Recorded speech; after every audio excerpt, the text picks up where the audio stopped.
महाभारत युद्ध के वो कौन महारथी है जिन्हें सरल युद्ध में हराना आसान नहीं था, फिर भी वो मारे गए क्योंकि उन्हें मारने के लिए छल का सहारा लिया गया था।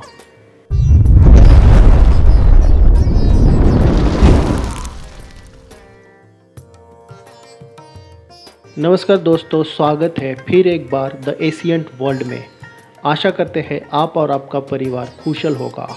आज के वीडियो में हम बात करेंगे महाभारत के उन योद्धाओं की जिन्हें सरल युद्ध में हराना मुश्किल ही नहीं नामुमकिन था, फिर भी वो मारे गए क्योंकि उन्हें मारने के लिए छल का सहारा लिया गया था। दोस्तों, आप वीडियो को लाइक करना मत भूलिएगा और अगर आप चैनल पर नए हो तो प्लीज़ सब्सक्राइब द चैनल और नीचे दी गई बेल आइकन को प्रेस कीजिए ताकि हमारे नए नए वीडियो के अपडेट्स आपके पास आते रहे।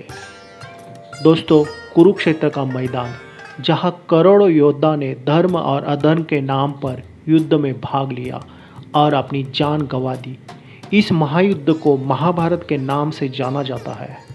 भगवान श्री कृष्ण ने इस युद्ध से पहले अर्जुन को कहा था, इन योद्धाओं को गौर से देख लो, इस युग के सबसे महान और पराक्रमी योद्धा है ये, जो इस युद्ध के बाद शायद ही देखने को मिलेंगे और आने वाले युगों में ऐसे योद्धा फिर जन्म नहीं लेंगे।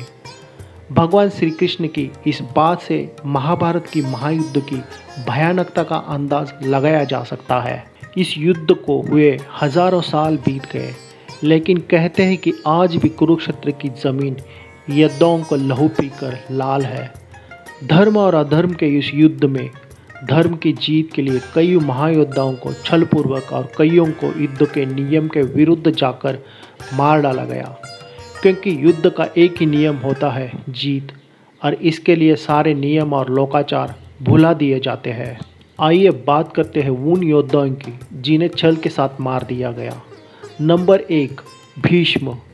महाभारत के महायुद्ध के सबसे बुजुर्ग और सभी योद्धाओं में श्रेष्ठ थे भीष्म। अपनी राजभक्ति के कारण इन्होंने कौरवों के साथ युद्ध में भाग लेने का निर्णय किया और पांडवों के विजय में सबसे बड़े बाधक बन गए। इन्हें पराजित किए बिना महाभारत का युद्ध जीतना पांडवों के लिए असंभव था, क्योंकि भीष्म कौरवों के सेनापति के तौर पर उनकी ढाल बने हुए थे। 18 दिन तक चले इस महायुद्ध में भीष्म अकेले ही 10 दिनों तो पांडवों की सेना का संहार करते रहे। ऐसी स्थिति में भगवान श्री कृष्ण के सलाह से अर्जुन ने अपने रथ पर शिखंडी को लेकर आते हैं, जो न पुरुष था न स्त्री। भीष्म शिखंडी को एक स्त्री मानते थे और इस रहस्य से पांडव परिचित थे। भीष्म के स्त्री पर अस्त्र शस्त्र नहीं उठाने की प्रतिज्ञा का लाभ उठाते हुए अर्जुन ने युद्ध के 10वें दिन भीष्म को बाणों से छलनी कर दिया और भीष्म बाणों की शैया पर लेटे लेटे युद्ध का अंत देखते रहे। नंबर 2, द्रोणाचार्य। भीष्म के बाद कौरवों के सेनापति बने द्रोणाचार्य। ये कौरवों के और पांडवों के गुरु थे। भीष्म के समान द्रोणाचार्य भी पांडवों के मार्ग में बड़े बाधक बने हुए थे। इन्हें भी युद्ध में पराजित करना किसी के लिए संभव नहीं था। माना जाता है कि द्रोणाचार्य को केवल उनका शौक ही मार सकता था। ऐसे में पांडवों ने द्रोणाचार्य के साथ एक छल किया। भीम ने अश्वत्थामा नाम के एक हाथी को मार दिया और द्रोणाचार्य के पास जाकर कहने लगा कि मैंने अश्वत्थामा का वध कर दिया है। अश्वत्थामा द्रोणाचार्य के पुत्र का भी नाम था। द्रोणाचार्य को भीम की बात पर भरोसा नहीं था, इसलिए उन्होंने धर्मराज युधिष्ठिर से पूछा कि क्या अश्वत्थामा मारा गया। इस पर युधिष्ठिर ने कहा, अश्वत्थामा हतो नरो व कुज्जरो वा, यानी अश्वत्थामा मारा गया, लेकिन ये नर भी हो सकता है और हाथी भी।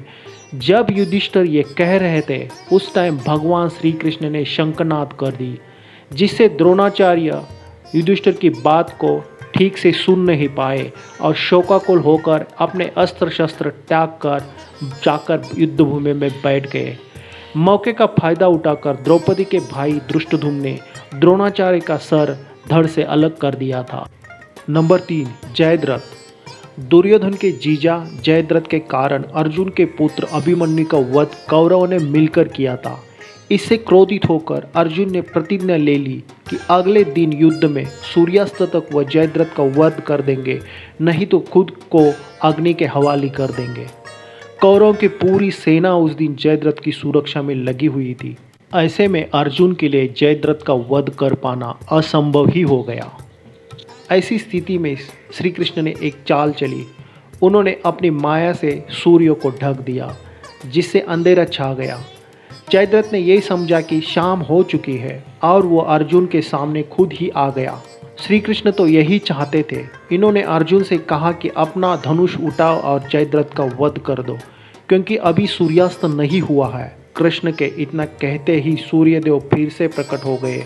अर्जुन ने एक पल की देरी न करते हुए जयद्रथ का वध कर दिया। नंबर 4, अंगराज कर्ण। ऐसा माना जाता है कि अंगराज कर्ण महाभारत के सबसे श्रेष्ठ योद्धा में से एक थे।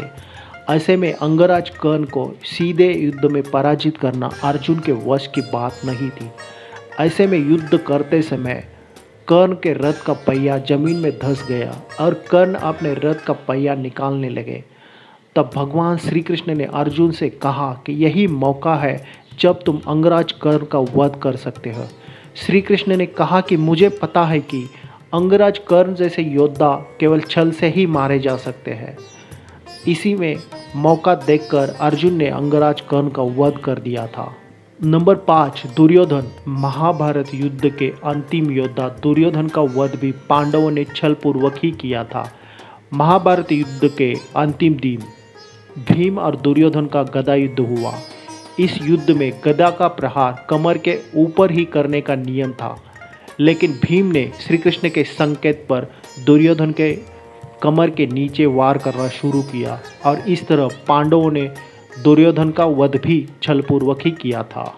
दोस्तों, ऐसा माना जाता है कि इस युद्ध की रचना ही भगवान ने अधम को दुनिया से नष्ट करने के लिए की थी। तो ऐसे में अधम का साथ देने वाले सभी को तो मरना ही जरूरी था। इसलिए उन्हें मारने के लिए भगवान श्री कृष्ण की तरफ से महाभारत के महायुद्ध में कई छल किए गए थे। दोस्तों, आज के वीडियो में बस इतना ही। हमें ज़रूर बताना कमेंट करके आपको ये वीडियो कैसे लगी। हम जल्द ही हाजिर होंगे एक नई कहानी के साथ। तब तक देखते रहिए द एशियंट वर्ल्ड। अगर आपको ये वीडियो अच्छी लगी हो तो लाइक ज़रूर कर देना, और आप चैनल पे नए हो तो चैनल को प्लीज़ सब्सक्राइब कर देना। Thank you very much.